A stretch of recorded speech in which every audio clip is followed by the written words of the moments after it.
support and the best unlimited. Plus, get our best smartphone for just $15 a month. Hard Knocks training camp with the 2016 Los Angeles Rams.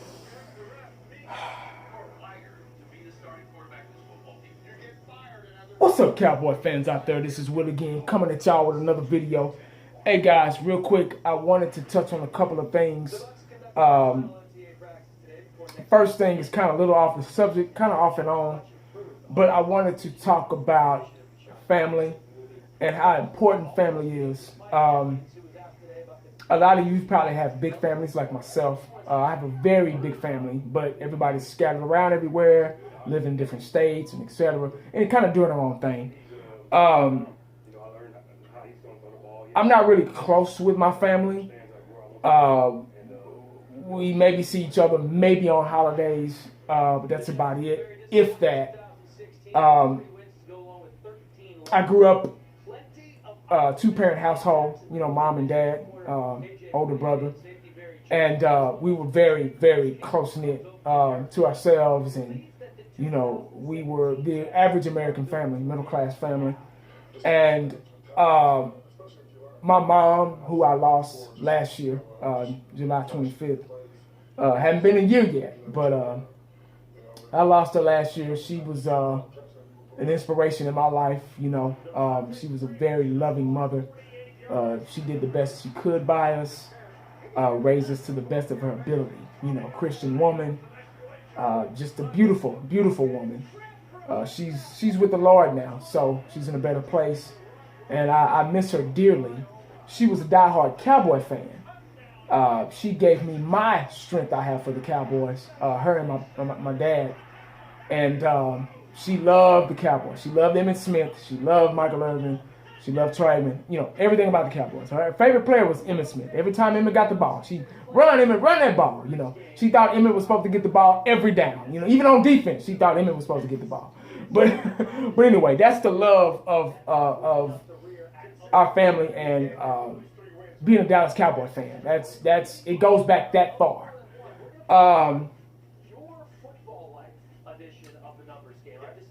My advice to a lot of you guys, I don't know how close you are with your families, but just be nice to them, be kind to them. You never know what you're my mom used to always say, you never know what you're going to go through before you leave this world. Tomorrow's not promised. And give that respect, dish the respect out as you want the respect. You get what I'm saying? Be nice to others so they can be nice to you, That's pretty much all I got, man. I've been through a little something, and I just wanted to, reach out to you guys. But anyway, about the Dallas Cowboys. Guys, I wanted to talk about Ezekiel Elliott and the importance of a run game.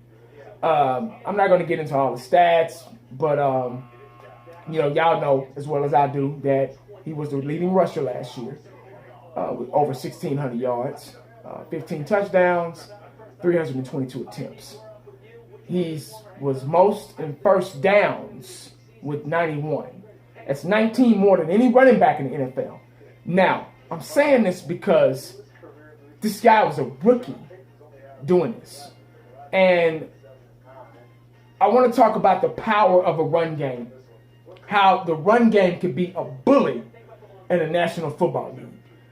If you have a dominant force, a dominant run game, you can bully the other team.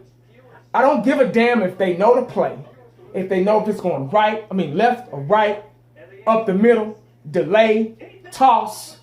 I don't give a damn if they know the play once again. They still can't stop it. If you have a dominant offensive line, that's where a football team starts.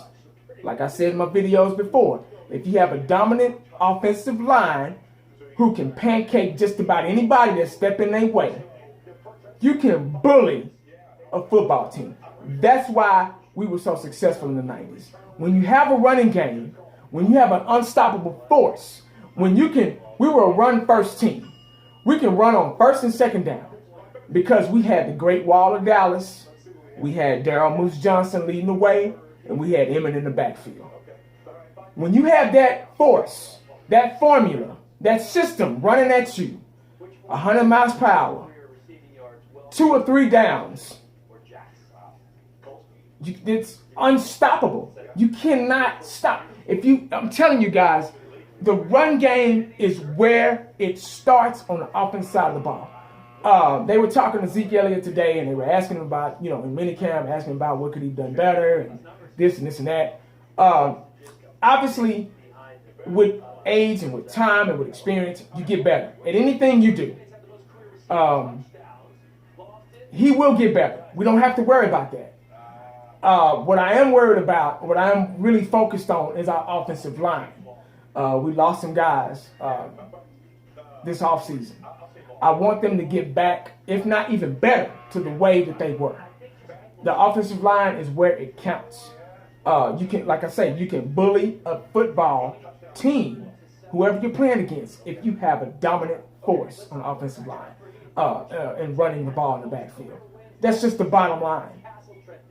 You can throw all the stats away and all that stuff. And see, when you have a dominant running game, like back in the day with Emmett and the Great Wall of Dallas and Darrell Johnson and all those veteran players, all those superstar players, it opens up the passing game. It opens so many doors for other things to. That's why we were so successful last year. When you have an offensive line, when you have a dominant running game, you can use clock management. You can take control of the field. You can take control. You decide how long you want to be on the field or not. If you do it right. And last year we got a glimpse of that. If we can get back to that with the addition of all these defensive players that we got and Taco and all this stuff, we could be a dominant force once again and lead the NFC East. Hell, lead the NFC to the Super Bowl. It could be done. See, a lot of teams stared away from the running game, and they didn't. It screwed them, just like the Super Bowl last year. Atlanta had the game won. You can't tell me for 1 minute that game wasn't won. You can say, "Oh, the coach made the right decision. Oh, they were just playing." No. They had that game won. If they would have stuck with the running game, use clock management, if they would have stuck with the formula that got them to the Super Bowl, they wouldn't be saying, "Oh, Tom Brady's the greatest athlete of all time." Atlanta would have won the Super Bowl. Book closed. Case closed. That's it. But when you go away from the running game, I'm not saying passing game can't do anything. If you got a good passing offense, that's all fine and dandy. Good for you. If you got a Jerry Rice, if you got a Michael Irvin to throw to, if you got a Dez Bryant, if you got a Julio Jones or Odell Beckham or whatever, if you got one of those, that's fine. But they will not succeed at a passing game without a running game, without an offensive line that's dominating, that gives you time to throw a ball, that gives you time to use clock management, and gives you time to be the leading rusher in the NFL. That's just the bottom line.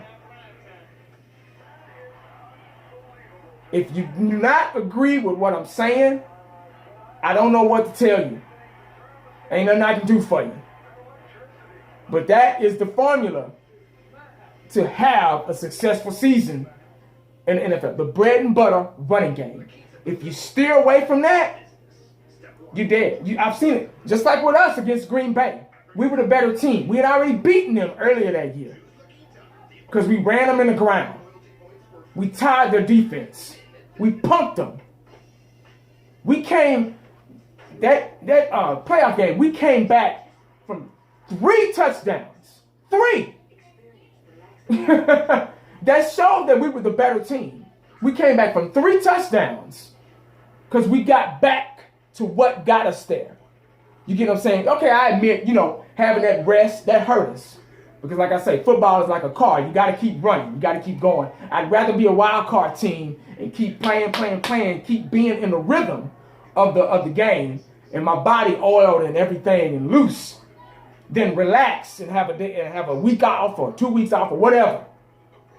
See what I'm saying? So, but when you stick with the bread and butter, when you stick with the running game, if you have a dominant running game, a lot of these teams ain't succeeding in the NFL because they don't have a running back. They don't have a running game, offensive line. That's where it starts. It's the bottom line.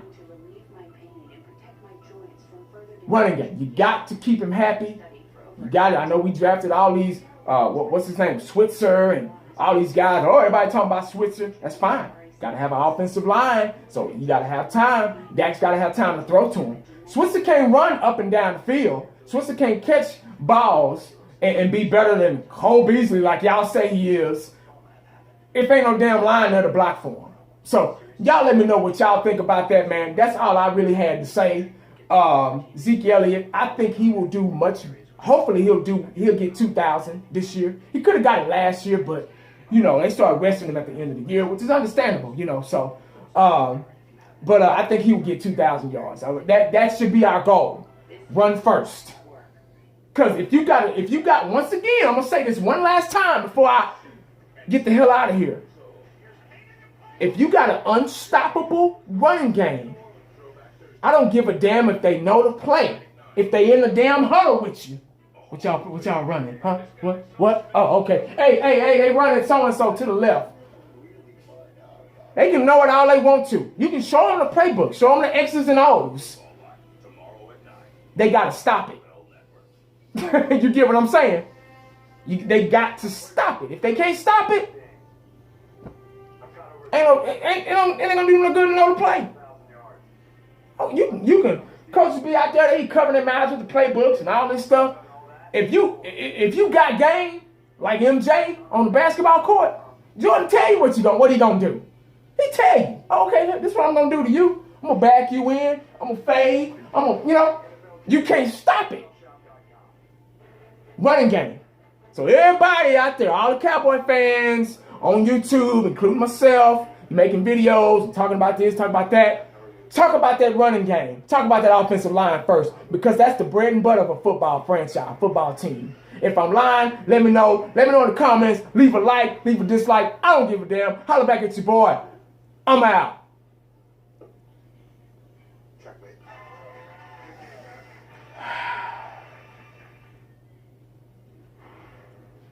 Here's the latest from the 100 players of 2017. J.J. Watt, surprising many on this list, making number 35, playing 3.